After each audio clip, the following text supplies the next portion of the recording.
औज़ बिल्लाहि मिनश्शैतानिर्रजीम बिस्मिल्लाहिर्रहमानिर्रहीम। शुरू करती हूँ मैं अल्लाह के नाम से जो नहायत मेहरबान और रहम करने वाला है। मोअज़्ज़ज़ सामियों कराम, अस्सलामु अलैकुम रहमतुल्लाहि व बरकातुहू। उम्मीद है आप ठीक ठाक होंगे, आप खैरियत से होंगे। अल्लाह पाक आपकी तमाम जायज़ हाजात को पूरा फरमाए। अल्लाह पाक आपकी मुश्किलात का भी हल फरमाए, आमीन। नए देखने वालों को मैं इस चैनल पे आपको खुशामदीद कहती हूँ।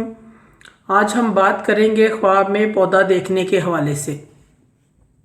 इसकी मुख्तलिफ़ सूरतें हैं और मुख्तलिफ़ ताबीरें हैं जो इस वीडियो में बयान की जाएंगी। अगर आपने इस चैनल को लाइक और सब्सक्राइब नहीं किया तो कर दें, घंटी के बटन को भी दबा दें ताकि हमारी आने वाली वीडियो का नोटिफिकेशन आपको मिल सके। आज हम बात करेंगे ख्वाब में पौधा देखने के हवाले से।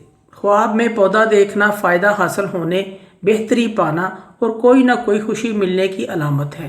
ख्वाब में पौधा लगाना लड़का पैदा होना, आराम और राहत हासिल होना और लड़के की हसीन व जमील होने की अलामत है।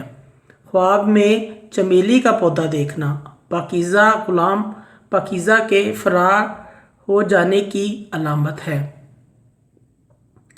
इसकी वजह यह है कि इसकी वजह से इसमें बहुत तकलीफ़ होगी और दिल बेकरार होगा। ख्वाब में नरगिस का पौधा देखना, औरत हामला होगी, कोई मसरत या खुशी हासिल होगी। ख्वाब में पुदीने का पौधा देखना, राहत पाए, दीनदार बुजुर्ग और परहेजगार होने की अलामत है। ख्वाब में खुश्क पौधा देखना परेशानी तकलीफ़ की अलामत है, सदका करना चाहिए। ऐसे शख्स को सदका खैरात करना चाहिए। सदका खैरात तमाम मुश्किल वक़्त को टाल देता है। मोअज़्ज़ज़ सामीन, अगर आपको हमारी ये वीडियो अच्छी लगती है तो इसे सदका जारिया समझ के ज़्यादा से ज़्यादा शेयर करें। अल्लाह मियाँ आपके हामी नासिर हों, आमीन।